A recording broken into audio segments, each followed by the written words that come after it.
Hi everyone, आप सबका स्वागत है मेरे यूट्यूब चैनल के ऊपर। आज के इस वीडियो में हम लोग देखने वाले, ऑलरेडी आप लोगों ने थंबनेल तो देखा ही होगा। थंबनेल में ऑलरेडी टॉपिक तो मेंशन है, बट पेनी स्टॉक। तो पेनी स्टॉक में हम लोगों ने 33% के रिटर्न्स अर्न किए। पेनी स्टॉक कब पिक करना चाहिए, कब आपको पेनी स्टॉक के पीछे नहीं भागना चाहिए, या पेनी स्टॉक आपके लिए सही या नहीं, ये सब कुछ इस वीडियो में हम डिस्कस करने वाले। और मैं ये वीडियो इसलिए बना रही, तो मैक्सिमम लोगों को लगता है कम प्राइस में जो स्टॉक लेते वो डबल या ट्रिपल हो जाएगा कुछ ही दिनों में। But her penny stock double या ट्रिपल नहीं होता है, उसी की स्टोरी स्टॉक में, इसलिए मैंने इसके रिलेटेड वीडियो क्रिएट किया। मैं तो एक स्विंग ट्रेडर हूँ। मैं ज्यादा long term investment stock market में कैश में नहीं करती हूँ। मैं ज्यादा एसआईपी में करना पसंद करती हूँ, या जो मेरे लॉकडाउन के समय जो मैंने स्टॉक परचेस किए थे वही मैं एवरेज कर रही हूँ। बस उसी में मेरा पोर्टफोलियो। तो पेनी स्टॉक में मेरी इन्वेस्टमेंट बहुत कम है, बट पेनी स्टॉक में कब लेती हूँ, कैसे लेती हूँ, उसकी स्टोरी इस वीडियो में हम लोग डिस्कस करने वाले हैं। तो पूरा वीडियो एंड तक देखें। एंड प्लीज पेनी स्टॉक में कभी भी आपका पूरा पैसा मत लगाओ, यहाँ पे मुझे वही मेन चीज बताने। तो सबसे पहले हम लोग यहाँ पे देख लेते हैं मेरे पीएनएल में, जो हमने कल के दिन प्रॉफिट बुक किया था। तो यहाँ पे आप देखोगे हमने 9,000 का प्रॉफिट बुक कर लिया। अभी ये स्टॉक में हमें कितने रिटर्न्स मिले, सब कुछ इन डिटेल देख लेते हैं। तो सबसे पहले लेटी वाले स्टॉक का नेम क्या था?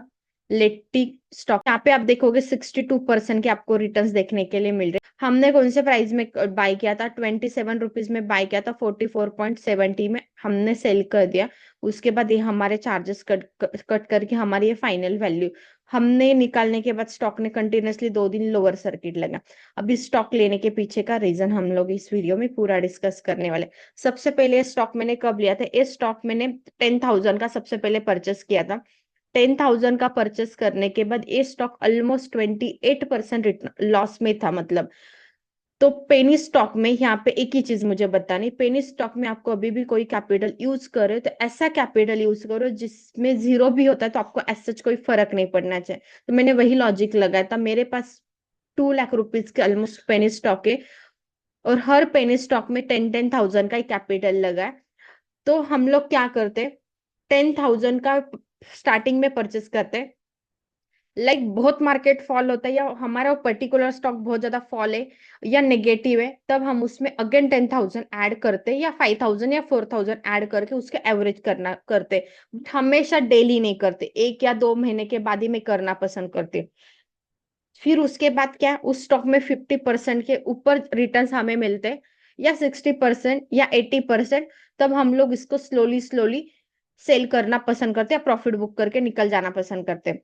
तो यहाँ पे मुझे एक चीज और बतानी है कि आपको हमेशा पेनी स्टॉक डबल या ट्रिपल होने तक नहीं रुकना है। एक बार प्रॉफिट बुक करके आप फिर से री एंट्री प्लान कर सकते हैं। जैसे कि अभी मैंने इसमें मेरी ऑलमोस्ट प्रिंसिपल अमाउंट निकाल दी, अभी फिर से मुझे री एंट्री मिलती तो मेरी प्रिंसिपल अमाउंट लग गई, निकल गई है। तो मैं पूरा ही मेरा कैपिटल उसमें जितना मुझे गेन मिला उतनी 9,000 या 10,000 ऐड करके पूरा जीरो भी होता है तो मुझे फर्क नहीं पड़ेगा। तो यहाँ पे पहला हमें चीज क्या फॉलो करना है, हमने कोई भी प्रिंसिपल अमाउंट किसी स्टॉक में लगा दी तो हमारी प्रिंसिपल अमाउंट निकलने के बाद हम वो पूरे अमाउंट के ऊपर रिस्क ले सकते हैं, क्योंकि वो स्टॉक मार्केट से अर्निंग की अमाउंट है। बट खुद के कैपिटल के ऊपर कभी ज्यादा रिस्क नहीं लेने। तो यहाँ पे एक चीज मुझे बतानी कि आप 10,000 से पेनी, आपका बहुत बड़ा पोर्टफोलियो तभी भी 10,000 ही आपके लिए ओके। आपका बहुत छोटा पोर्टफोलियो तो मैं आपको यहाँ पे बताऊँ कि आप कभी भी ज्यादा अमाउंट मत लगाना पेनी स्टॉक के लिए, लॉन्ग टर्म इन्वेस्टमेंट के लिए। तो यहाँ पे स्टॉक में हम ऑलरेडी 30% के नियर लॉस में थे, फिर हमने 4,000 में फिर से एवरेज किया, जो मैंने अभी आपको फंडा बताया। फिर उसके बाद हमारे एवरेज वैल्यू 27.49 हो गए। फिर उसके बाद स्टॉक अब जाने लगा, उसको भी रिकवर होने के लिए 2 या 3 महीने लगा, तुरंत स्टॉक रिकवर नहीं हुआ है। तब तक मेरे में पेशेंस था, क्योंकि मुझे यहाँ पे वही बताना कि मैंने अमाउंट ही ऐसी लगाई थी कि चली भी जाती तो मुझे आज सच कोई फर्क नहीं पड़ता। तो मैं ऐसे पेनी स्टॉक यहाँ पे लेना पसंद करती हूँ। तो यहाँ पे हम लोगों ने क्या किया था स्टॉक में, जस्ट तो यहाँ पे हमने क्या किया था, अमाउंट ऐसी लगाई थी कि कुछ भी फर्क नहीं पड़ा, पीएनएल कितना नेगेटिव जा रहा है कुछ फर्क ही नहीं पड़ा। तो फिर उसके बाद ये स्टॉक कंटिन्यूसली अपर सर्किट लग रहा था, तो उसमें मेरा जो अपर सर्किट का 7 डेज, 11 डेज, 21 डेज वो लॉजिक अप्लाई हो गया, तो हमने उसी समय तक स्टॉक होल्ड किया। हमारे डे कंप्लीट हो गए तो हमने प्रॉफिट बुक किया। तो एग्जैक्टली जिस दिन इसका अपर सर्किट लगना बंद होगा उसी दिन, मतलब कल के दिन ही हमने इसमें प्रॉफिट बुक कर लिया। तो यहाँ पे आप देखोगे स्टॉक इस पॉइंट पे हमने परचेस किया था, स्टॉक को एग्जैक्टली यहाँ पे रेजिस्टेंस था, तो यहाँ पे हम लोग रेजिस्टेंस में कल के दिन निकल गए। डेली के चार्ट में देखोगे तो डेली ये स्टॉक अपर सर्किट लगा रहा था, तो अपर सर्किट लगने के बाद हमने स्टॉक, मतलब जो हमारा अपर सर्किट का लॉजिक, तो अपर सर्किट का लॉजिक यहाँ पे खत्म हो रहा था, प्लस स्टॉक को रेजिस्टेंस था, ओवरऑल मार्केट का सेंटीमेंट भी अच्छा नहीं था, तो हमने यहाँ पे स्टॉक निकाल लिया। तो हमेशा एक चीज याद रखिए कि आपको अपर सर्किट वाले स्टॉक लेने के बाद उसका लोअर सर्किट हिट होने से पहले प्रॉफिट बुक करना है। जैसे कि मैंने एग्जैक्टली यहीं पे निकाल दिया, और आप देखोगे कल के दिन इसमें इवन लोअर सर्किट भी लगा था, आज के दिन भी लगा था, बट आज के दिन फिर से बाइंग हो गई। अभी मुझे इसमें न्यू प्लानिंग करनी है बाइंग की, तो इसकी न्यू एंट्री मेरे लिए 32 रुपीज हो गए, या ये प्राइस जब कटेगी फिर से मैं प्लान करूंगी इस स्टॉक के लिए। फिर से इसमें अपर सर्किट लगते तो अगेन मेरे लिए एक बेस्ट स्टॉक है, बट फिर से लेती हूँ तो मैं अभी इस समय अगेन 10 to 20 thousand का कैपिटल यूज करूंगी, ज्यादा कैपिटल यूज नहीं करूंगी।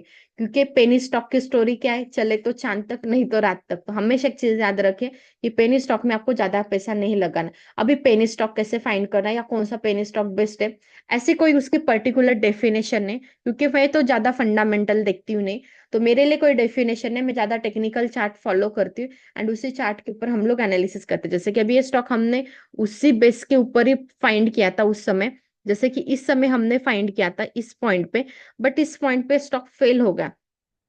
फिर से फेल होने के बाद हमने बहुत टाइम तक वेट किया, जैसे कि मैंने बात की 3-4 मंथ्स वेट किया।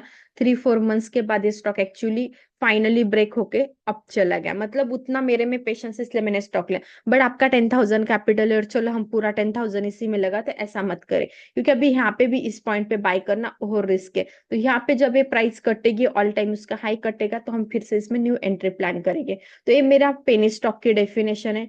और भी पेनी स्टॉक मुझे लेने या कुछ भी करना है, तो कैपिटल की डेफिनेशन फिक्स है। जो मैंने स्टॉक मार्केट में स्विंग ट्रेडिंग से कैपिटल अर्न किया है, जो प्रॉफिट होता, उसमें से जस्ट मैं 10% ही कैपिटल पेनी स्टॉक में इन्वेस्ट करना लॉन्ग टर्म के लिए पसंद करते हैं, क्योंकि मेरा 50 to 60% SIP में जाता है। तो आप भी आपके ऐसे इन्वेस्टमेंट सिस्टमेटिक वे से कीजिए, आपको स्टॉक मार्केट में डेफिनेटली बेनिफिट मिलेगा। सिर्फ ऑप्शन के पीछे मत भागो। तो होप सो आपको ये वीडियो पसंद आया होगा, तो वीडियो को लाइक कीजिए, चैनल को सब्सक्राइब कीजिए, एंड आगे लोगों के साथ शेयर करना मत भूलिए।